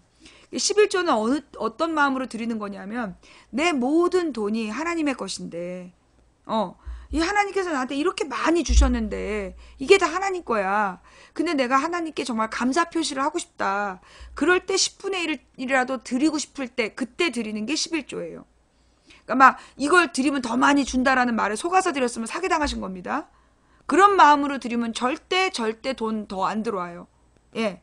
진짜 내 마음에 이 모든 돈이 하나님의 돈이다 싶어서 이 은혜를 이걸 다 하나님께 돌려드리고 싶은데 돌려드리면 우리가 먹고 살 수는 없고 적어도 10분의 1이라도 하나님께 감사 표시하고 싶다. 그래서 이 돈으로 교회가 다른 가난한 사람들을 돕는 일에 쓸 수 있다면 이게 하나님의 마음이지 라는 마음이 들 때 드리는 게 11조예요. 그러니까 이 셀 모임에서 11조의 의무를 막 설명했다 그래서 그 억지로 들이시면 안 되는 거예요. 그 다음 두 번째 문제는 정말 11조 때문에 카드 결제를 못하는 걸까요? 님의 그 지출 내역서를 한번 쭉 써보세요. 예, 님이 받은 월급에 지출 내역서를 한번 쭉 써보시고 정말로 카드 연체가 11조 때문인가? 님의 지출은 합리적인가? 그걸 한번 따져보세요. 어쩌면 카드 연체라는 부분은 핑계가 아닐까요? 예. 그 빚이 있다는 건 기본적으로 자신의 능력 밖으로 그 낸다는 얘기, 쓰고 있다는 얘기거든요. 그래서 제가 볼 때는 그 카드 사용 내역을 한번 쭉 살펴보시고 줄일 수 있는 게 없나 한번 살펴보세요. 그래서 도저히 줄일 수 없다. 그렇다면 정말로 10의 1조가 아니라 100의 1조라도 하나님 제가 정말 죄송한데 11조를 드리고 싶지만 제가 이 빚이 많아서 이 딱 필요한 정말 그 뭐라나 하나도 사치품 없이 썼는데도 드릴 돈이 이것밖에 없습니다. 정말 죄송합니다. 눈물을 흘리면서 100분의 1, 1000분의 1을 드려도 하나님은 이게 네가 가진 게 전부구나. 그럼 받으셔요. 그러니 10분의 1이라는 숫자에 연연하지 마시고 이걸 헌금을 하면 더 많이 주시겠지. 이게 무슨 경마니? 배당금 받아? 아주 그냥 교회에서 말이에요. 이 11조를 가지고 교인들을 어떻게든지 땡겨 먹으려고 아주 장사치들이 너무 많아. 이 11조는 그런 마음으로 드리는 거 아니에요. 정말로 드릴 때 눈물 흘리면서 드릴 때 그때 하나님이 그 돈을 보시는 거예요. 양이 아무리 많은 건 상관이 없어. 돈의 양은 소용없다니까. 그게 정말로 어떤 마음으로 드리느냐를 보는 거예요. 아까운 마음으로 드린 헌금은 헌금이 아니야. 하나님이 안 받으셔요. 심지어 이런 사람들이 있어. 어떤 장로들이 자기가 건축헌금 얼마 했으니까 교회 지분이 얼마다. 주식 투자하니? 시벌놈들아? 아주 그 11조 하면 몇 배로 갚는다. 경마해? 건축헌금 얼마 했으니까 교회 지분이 얼마래. 주식 투자하니? 교인들이 이따위로 살고 있으니까 하나님이 정말 마음이 가난해지신다니까? 복을 주고 싶어도 줄 수가 없어. 예. 이 헌금은요, 정말 감사하고 기쁜 마음으로 드릴 때 의미가 있는 거다. 그리고 무슨 그 점쟁이한테 복채 내듯이 그렇게 내면 그거 헌금 아니에요. 하나님이 주신 것에 대한 너무 감사한 마음. 그 감사한 마음의 표시로 드리는 거야. 그리고 이 돈이 나보다 더 가난한 사람들에게 그 도움을 줄 수 있기를 바라는 마음으로 드릴 때 그게 진짜 헌금이에요. 그래서 이 하나님께서는, 예수님께서는 돈을 많이 드린 부자의 헌금보다 그 과부의 2렙돈 아주 하찮은 헌금을 더 귀하게 보신 거야. 그게 저게 저 과부가 가진 전 재산이다. 돈의 양이 많고 적음을 따지지 않으세요. 마음을 보시는 거야. 자, 죄송해요. 오늘 제가 좀 인생 상담이 아니라 너무 세지? 미안합니다. 예. 이거 오늘은 상담 못할 것 같아. 내가 마음 상태가 너무나 막 그 분노가 일어나가지고. 왜 또 분노가 됐냐면 그 누가 방송을 부탁을 하는 거야. 이 대선 관한 방송을 좀 부탁을 했는데 거기서 막 내가 화가 났어. 왜 화가 났냐면 내가 그 선거 2012년에 말도 안 되는 이유로 선거법에 걸려서 내가 선거에 대해서 한마디도 할 수 없잖아. 근데 그런 걸 알만한 사람인데 뭐 대선 방송하는 게 어떠냐. 나는 매번 선거 때마다 돈 1000만 원씩 드리고 변호사 자문을 구해서 검찰 조사를 받아요. 근데 내가 그동안 쓴 돈이 얼만데 그 12년에 얼토당토하는 그 고소고발한 인간들 때문에 내가 선거 때마다 그 곤욕을 치르고 있어요. 예. 근데 또 방송을 하자는 얘기에 내가 막 마음이 확 상해가지고, 그러니까 이제 그 방송 하자는 사람 때문에 상한 게 아니라 내 상황에 막 화가 나는 거지. 다 용서하고 잊었다라고 생각했는데도 그날의 분노가 다시 확 살아나면서, 그래서 내가 지금 마음도 안 좋은데 이 더 플랜 때문에 정신 못 차리는 인간들 때문에 화가 막 꾸역꾸역 올라와가지고, 예, 다음 이야기로. 그래서 오늘 상담이 좀 너무 독해. 도움이 안 되면 그 안 들으셔도 돼요. 예, 죄송합니다. 예, 제 마음 상태가 그 상담을 할 만한 상태가 못 되는 것 같아요. 예, 정말 죄송하다는 마음.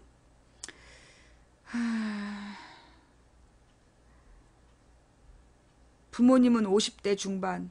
어머님이 음식을 너무 안 먹습니다. 건강식품에 의존. 점심때 회사에서 뭐 먹었냐고 물어보니까 안 먹고 과일을 자주 섭취. 평소에 밥 입에도 안 대고 밀가루 음식을 주로 드심. 국수라던가 핫도그. 오늘도 물어보니 아무것도 안 먹다가 어지러워서 핫도그 하나 먹었음. 아버지가 최근에 대장 문제로 수술받은 적이 있어서 어머님의 건강이 걱정됨. 반대로 아버지는 먹을 것을 참 좋아하심. 이라고 하셨는데,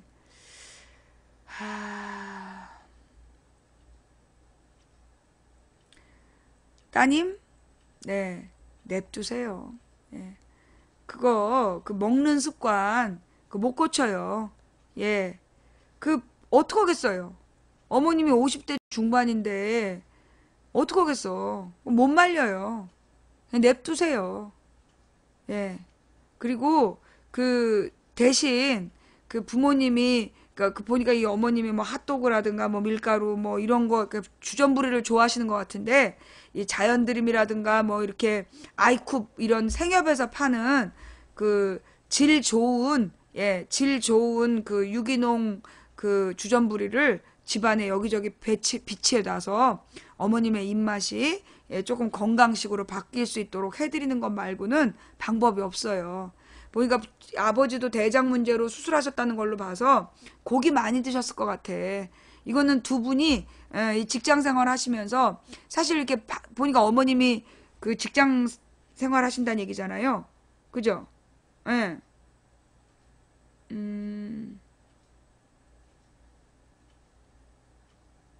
점심 때 회사에서 뭐 먹었냐. 그러니까 이 어머님이 회사 다니시는 분이라는 거잖아요. 예, 이렇게 직장 생활 하시는 분들이 사실 그렇게 자연식을 할 기회가 없어요. 예. 아이쿱. 예. 아이쿱 이런 그 저기 생협이나 이런 데서는 웬만하면 그 저기 친환경 농산물들을 가지고 재료를 만드니까 거기서 만든 간식들을 좀 사드리는 게 낫고요. 이게 이제 두 분이 그 직장 생활 하시다 보면 남자들은 술 좋아하고 고기 좋아하고 왜냐하면 남자들이 하루 종일 쌓인 스트레스를 그 하루 종일 쌓인 스트레스를 저녁 때 술 먹고 고기 먹으면서 풀거든. 너무나 긴장돼서 있었기 때문에 저녁 때 술 한 잔에 삼겹살을 먹어야 그래야 이렇게 좀 속이 든든하고 마음의 위로가 되는 거야. 그래서 자꾸 먹는데 그게 대장을 썩게 만드는 대장암의 가장 원인이죠. 그 저기 삼겹살의 소주가 만병의 근원이에요. 품지 않는 이 시련의 눈으로 실어 네. 그래서 네, 그래서 그 와인을 드시면 와인을 드실 수 있도록 그리고 이제 단 와인 말고 단 와인은 머리가 아파요. 그러니까 달지 않은 막걸리는 그게 생막걸리라 그래가지고 그 전통 막걸리예요. 근데 막 이 뭐 한 달 넘는 그런 막걸리들은 그게 이제 그 일본식 막걸리야. 안 좋은 술. 예. 막걸리도 그 뭐 한 이렇게 일본식으로 만든 막걸리는 좋은 술이 아니다. 예.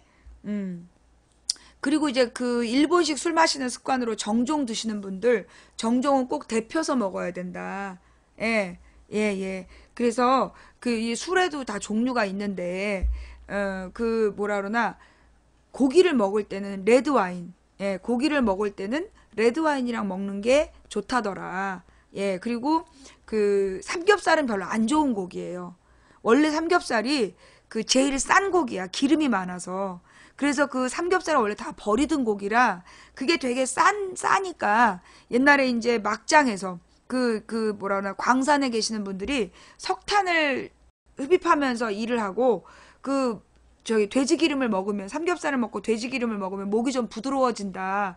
그런 속설 때문에 그래서 이제 삼겹살을 먹기 시작했는데 그래서 삼겹살이 서민 음식 이러면서 그 고소한 그 돼지 기름이 타면서 고소한 맛을 내는 것 때문에 사람들이 삼겹살을 먹기 시작했는데 그 삼겹살이 건강에 굉장히 안 좋아요. 그래서 차라리 목살, 목살이나 전지살 이런 것들을 기름을 제거하고 구워서 드시는 그런 음식을 해서 부모님께 잘 이렇게 초대해서 그런 걸 드시게끔 유도해 보는 거, 그게 좀 낫지 않을까. 그래서 좀 괜찮은 음식을 드시는 습관을 들여야지 잔소리만 해서 되는 건 아니다, 부모님께. 예, 답변이 안 되셨다면 죄송하고요.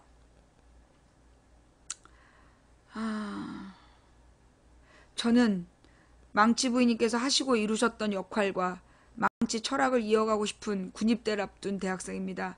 망부님의 아프리카에서 진실을 말하는 소리가 30대 이상 분들께는 마음을 움직였지만 10대에서 20대 분들께는 아직 전해지지 않은 것 같다.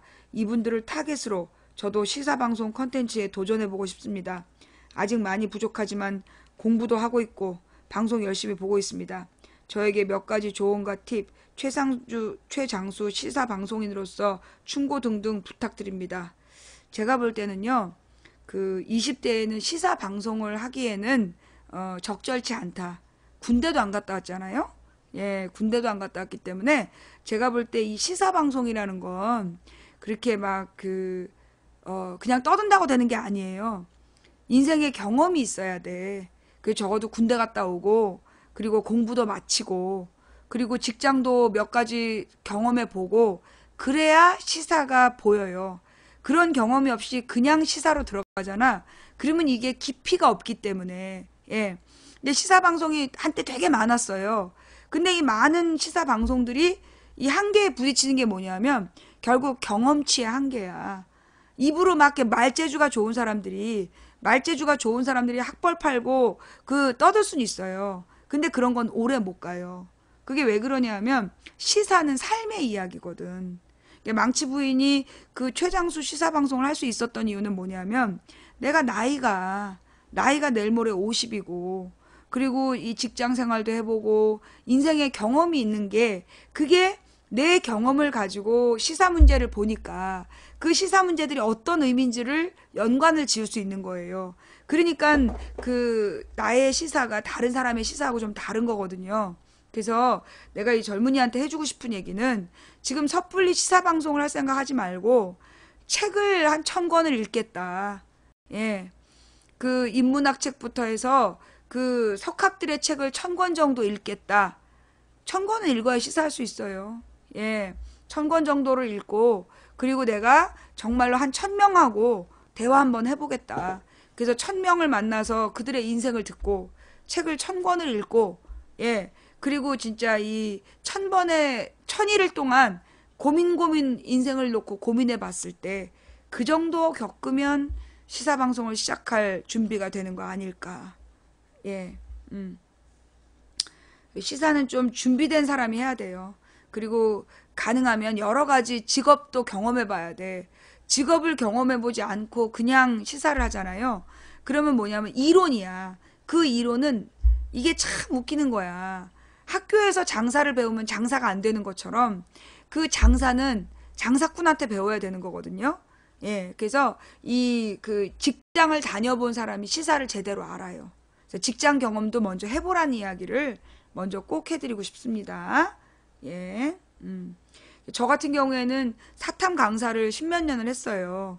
그리고 영업사원이 되게 컸어. 제 영업사원 하면서 세상에 돈 만지는 사람들을 보고 봤던 거지. 그러면서 그 사람들이 얼마나 탐욕스러운 존재인가. 이게 학원에서 애들 가르칠 때 절대 알 수 없어. 돈에 눈이 뒤집어진 인간들. 돈 한 푼이 막 아까운 인간들.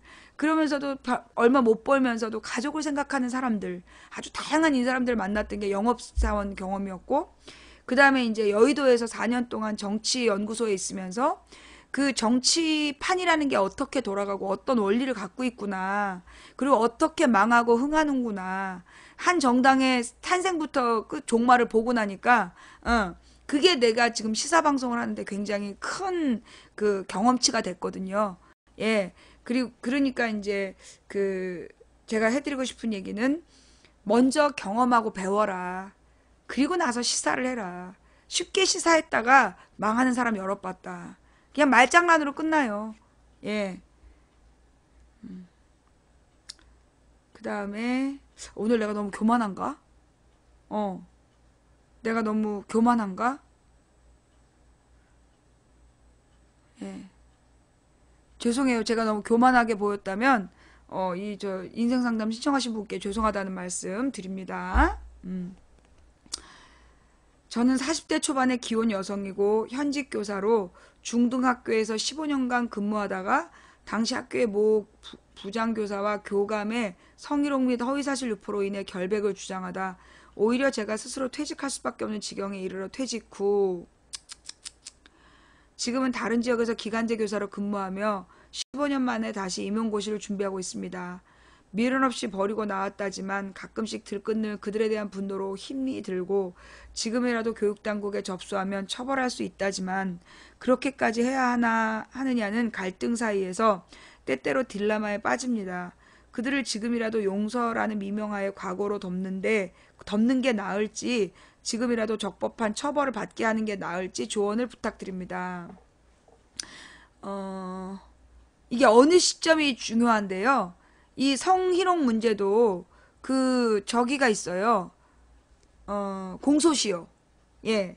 이런 성희롱 문제 공소시효를 한번 그 변호사랑 의논을 해보시는 게 좋을 것 같고요.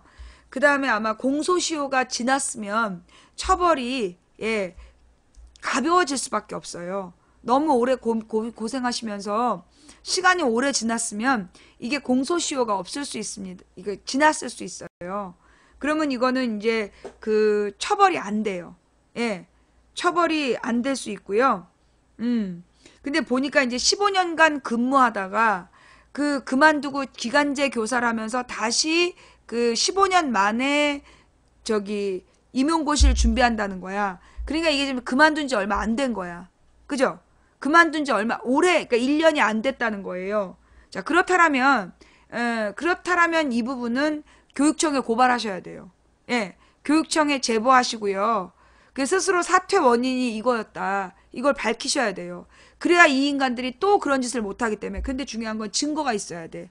예. 증거하고 증인이 중요한데, 보통 증인이 그 학교에 계신 선생님들이 증인을 서주시기 어렵잖아요. 그 학교에 계시다가 나간 선생님 중에 증언을 서주실 만한 선생님을 섭외할 수 있다면 증언과 증인을 확보하고 그리고 그 증거 그 이제 성희롱을 했다라는 뭐 영상이라든가 녹음이라든가 이런 게 있다면 훨씬 더 징계가 쉬울 거예요. 예. 그래서 그 해당 교육청에다가 제보하시고 이거 싸우셔야 됩니다. 예. 왜냐하면 이런 경우 너무 억울하기 때문에 그냥 참으시면 이건 용서하시면 그러니까 이제 자, 순서대로 이런 사람들을 그냥 두잖아요. 그러면 이 사람들은 선생님이 아니라 다른 선생님한테 또 그럴 거예요. 그죠? 예. 다른 선생님한테 또 성희롱을 하고 지랄을 할 거예요. 그래서 이 사람들은 버릇을 고치기 위해서라도 교육청에 고발을 해서 징계를 받게 해야 돼. 조사를 받고 징계를 받게 해야 제2, 제3의 피해자를 막을 수 있어요. 그래서 이건 반드시 제보하시고 해결하셔야 될 문제이다. 첫째, 또 다른 피해자를 막기 위해서. 둘째, 이건 너무나 억울한 상황이기 때문에 이들을 조치하지 않고 그냥 덮으시면 평생 이걸로 화병이 나고요. 우울증과 기타 등등 안 좋은 증세들이 나타나요. 선생님을 위해서도 이 사람들은 법적인 절차를 밟으셔야 합니다. 예. 그 다음에 세 번째, 그럼 용서란 뭐냐? 용서는 뭐냐면 법적인 절차로 그 다 제보하고 그 절차를 밟으신 뒤에 결과에 대해서 관심을 끊는 거. 그게 용서예요. 용서란 이 사람이 처벌받아야 되는 법적인 절차상 그 조치를 받아야 되는 모든 과정의 자료를 교육청에 넘기세요. 그래서 다 넘기신 뒤 증인 증언까지 다 확보를 해서 다 넘기시고 그 결과에 대해서는 잊으세요. 그게 용서예요. 그 사람이 처벌을 안 받을 수도 있어요. 그러면 처벌을 안 받은 것 때문에 막 속상하고 억울할 수 있잖아요. 근데 그 사람이 처벌을 안 받는다면 잘 된 거예요. 왜? 하나님이 천벌을 주신다는 거야. 분명히 죄를 지었는데 죄를 피해가는 사람이 있어요. 그 사람 몇십 년 지난 뒤에 추적 조사해봐. 끔찍한 천벌 받아. 분명히 죄를 졌어. 근데 법적인 그 테두리를 벗어나가지고 벗어난 인간들이 있거든요. 몇 년 뒤에 보면요. 진짜 차라리 그때 그 법적인 처벌 받는 게 나았어. 나중에 하나님이 천벌을 내리신다니까 너무너무 잔혹한 천벌을 내리셔요. 그러니까 그 사람이 그 법적인 처벌을 받았든 징계를 받았든 잊어버리세요.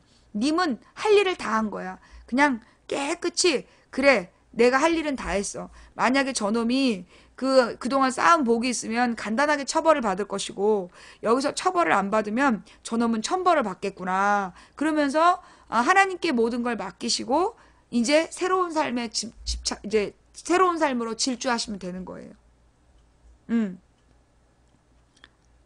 그게 제가 해드릴 수 있는 제 수준의 그 상담인데 도움이 안 되셨다면 예, 죄송합니다.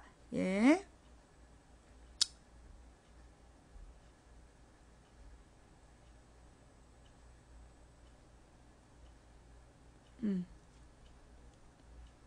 자, 그 다음에 이분은 인생 상담이란 제목을 쓰시고 방을 만드셨는데요. 예, 그냥 내용에다 인생 상담 쓰시고 본인의 이름을 쓰시면 되는 거였어요. 예. 21살 시흥에 사는 남자입니다. 초등학교 때 한약을 잘못 먹어서 자가 면역 질환에 걸려 치료를 받으면서 살아오고 있습니다. 특성화고를 나와서 병 때문에 4급 판정을 받을 것 같아 병역 특례를 받기 위해 일찍 회사에 입사했습니다. 그런데 6급 병력 면제가 나왔습니다. 이 회사에 다닐 이유가 없고 대학을 갈까 고민을 하다가 1년이 지났습니다. 요새 일도 많아지고 상사분의 구박이 심해지고 못마땅해 하시고 하시니 스트레스가 쌓여 병이 악화됐습니다. 그래서 회사를 나와 쉬면서 대학을 갈까? 대학은 저희 아버지가 5.18 국가유공자입니다. 혜택을 받고 대학을 갈까? 회사에 남을까? 망설이고 있습니다. 조언을 듣고 싶습니다. 일단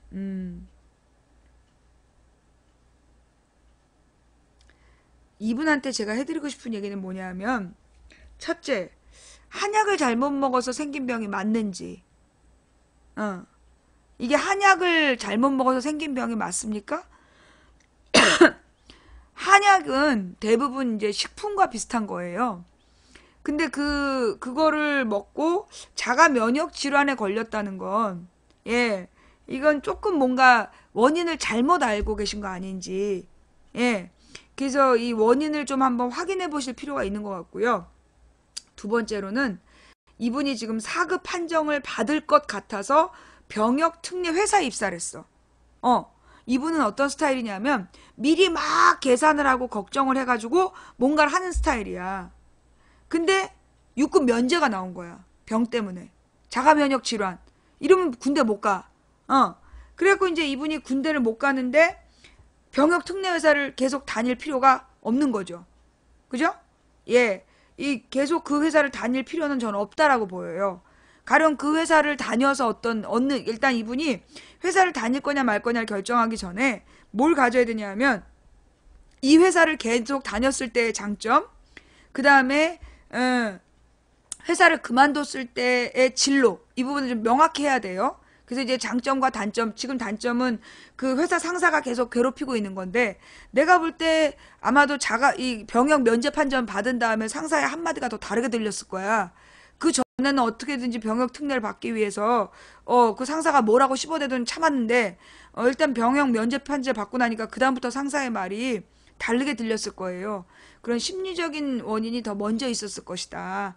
라는 생각이 들고, 제가 볼 때는 이제 지금 이분이 또 이제 자기 5.18 국가 유공자 자격을 가지고 대학을 갈까 뭐 이런 계산을 하시는 것 같은데, 제가 이분한테 뭐 드리고 싶은 얘기는요, 뭘 하기 전에 먼저 인생이란 무엇인지에 대해서 진지한 고민을 좀 해보셨으면 좋겠어요. 이분은 보니까 아주 다양한 뭐라 그러나 조건이나 이런 것들을 빨리 알아보시고 정보에 익숙하고, 그래서 막 앞서 나가는 그런 스타일인 것 같아. 근데 이 자가 면역 질환의 가장 나쁜 게 전 스트레스라고 알고 있거든요.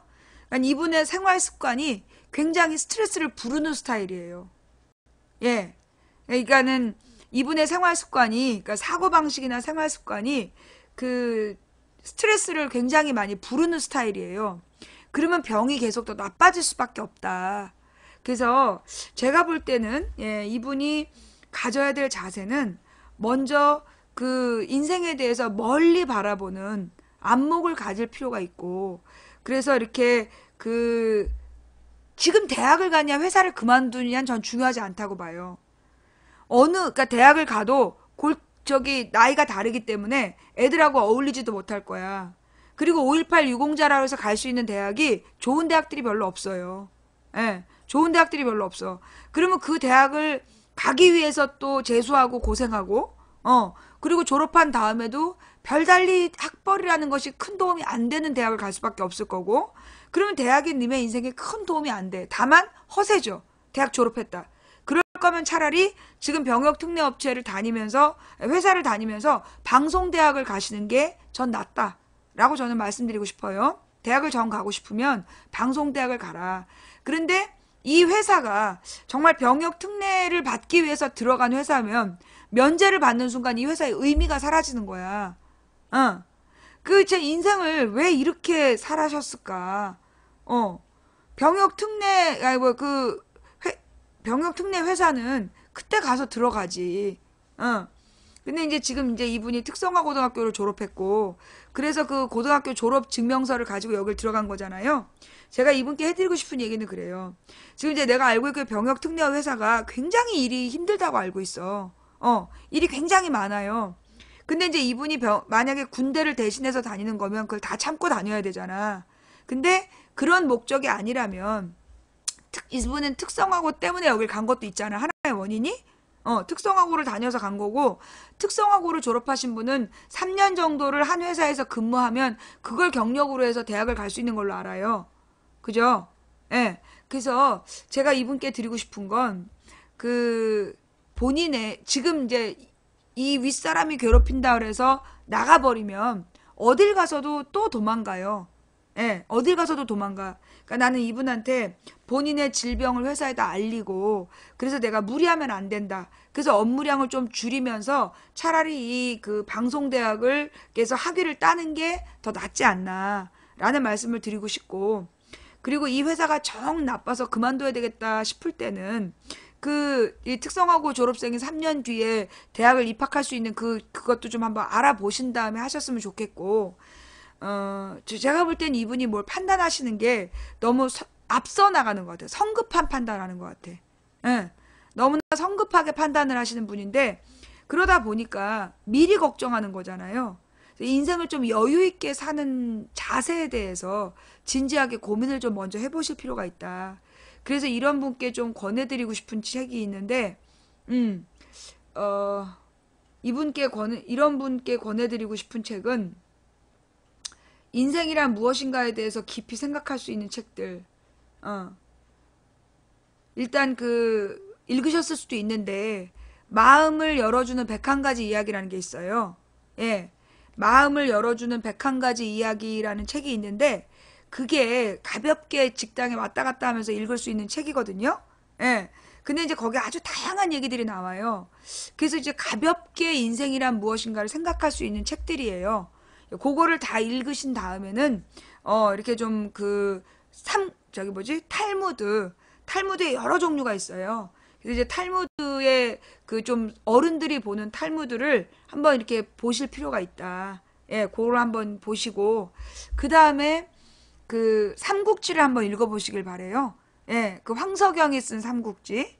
예, 황석영이 쓴 삼국지를 쭉 읽어보면, 거기에 이제 이 남자로서 인생을 어떻게 경영해야 될까. 그걸 좀 생각할 수 있거든요. 삼국지를 읽어보시고, 그 다음에 손자병법을 한번 읽어보시고, 예, 손자병법, 그리고 책은담, 이런 책들이 좀 그러니까는 가볍게 시작하는 마음을 열어주는 101가지 이야기, 그 다음에 탈무드, 그리고 이제 삼국지, 손자병법, 책은담, 이런 것들을 이렇게 읽다 보면, 좀 이제 오랜 조상들의 지혜도 배우고, 삶을 좀 여유있게 보게 돼요.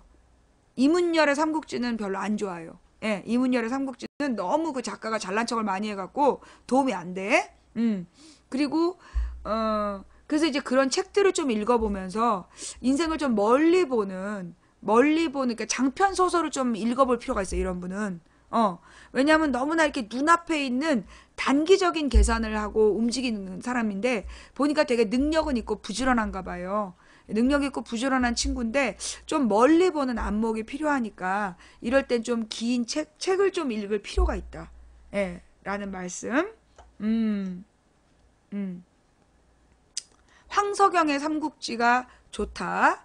예. 라는 말씀. 그리고 이제 많은 외국인들이 쓰는 책들은 조금 우리 정서하고 좀 안 맞는 면이 있어요. 예, 우리나라에 와 있는 많은 자기계발서들이 막 긍정의 힘을 막 얘기하는데, 그런 책들은 이분한테 안 좋아. 예. 막 이렇게 소위 보험 영업하고 이런 분들이 권해주시는 책들 있잖아요. 지금 이 사람한테 그 책 안 좋아요. 왜냐하면 그런 책들은 뭔가를 막 더 열심히 하라고, 빨리빨리 하라고 막 그러거든. 근데 막 이렇게 빨리빨리 하라고 그러고 막 그러면 이런 분은 더 악화돼요. 예, 예. 그런 분들은 이 악화되기 때문에, 예. 환단고기 얘기하신 분은 블랙입니다. 예, 네. 네. 그래서 그 이분은 뭘 막 눈앞에 있는 걸 빨리빨리 해결하려고 하기보다 인생을 멀리 그 깊이 보는 그거에 지금은 좀 노력할 때다 해서 회사 일은 좀 병을 핑계로 좀 줄이고 그러면서 좀 이렇게 책을 읽으면서 본인의 삶의 자세에 대해서 한번 진지하게 검토해 보실 필요가 있지 않나 감히 예, 그런 말씀을 좀 드립니다. 자, 예,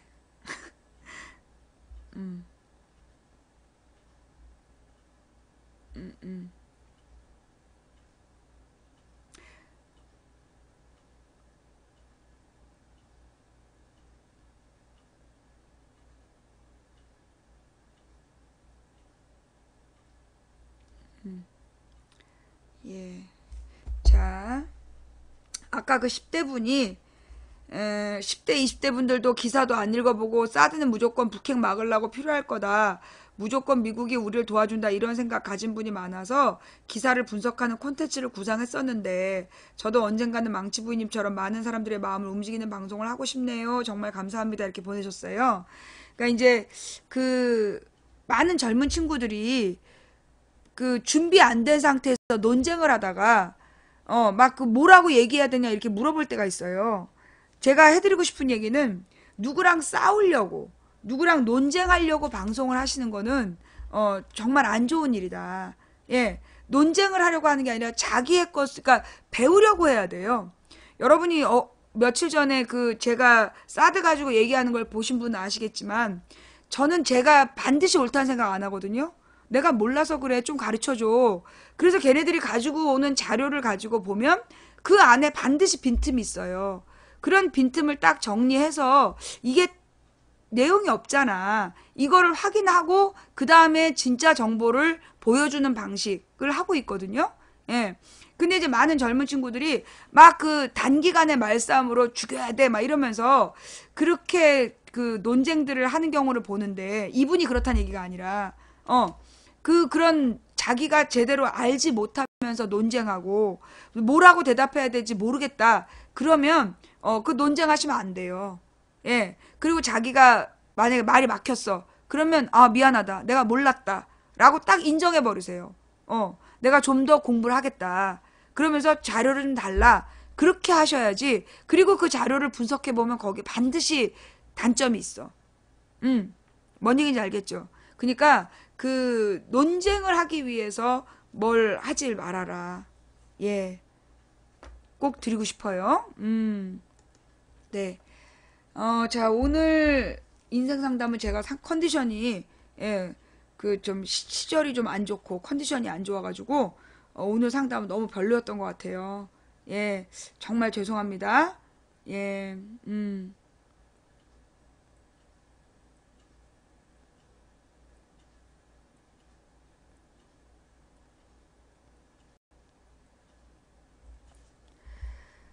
어, 최승호 PD가 1000개 이상의 욕을 먹고, 참,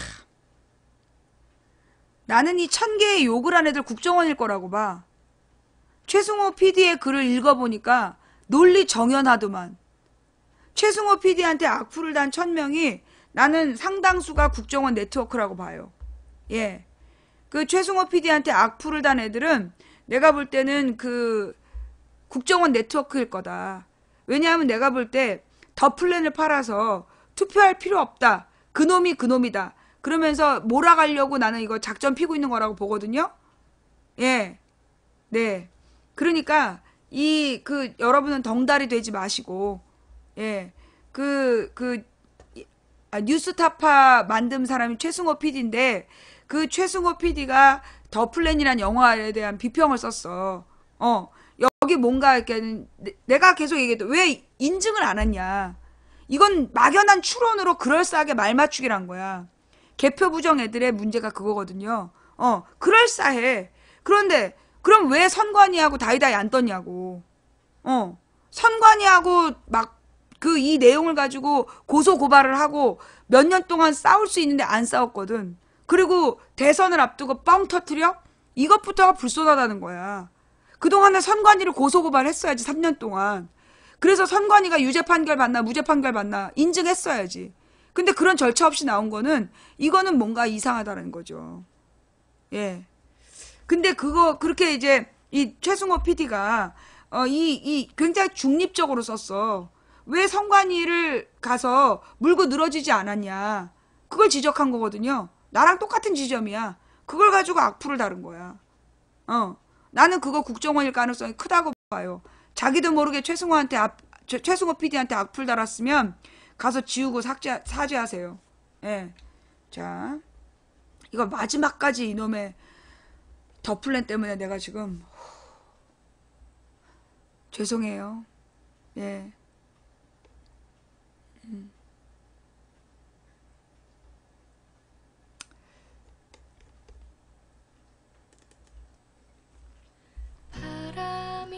오늘 방송이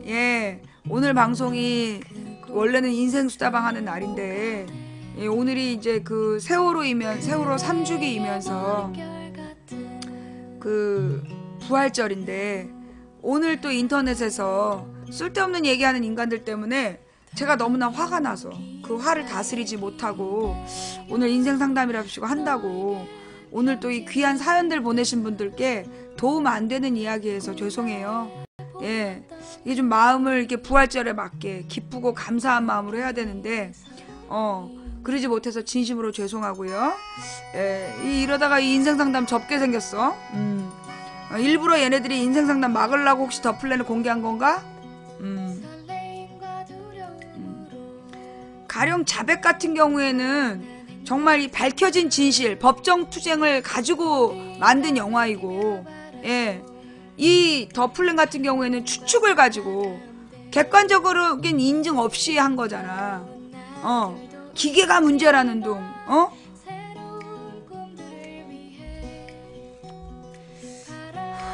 자, 네, 여러분 정말 죄송하고요. 네, 네. 오늘 방송이 좀 까칠했다라면 진심으로 죄송하고, 제가 부족해서 그래요. 제가 아직 내공이 부족해서, 아무리 이래도 열받지 말아야 되는데, 아직은 열을 받네요. 예, 죄송합니다. 저의 부족한 방송 시청해주신 모든 분들께 감사드립니다.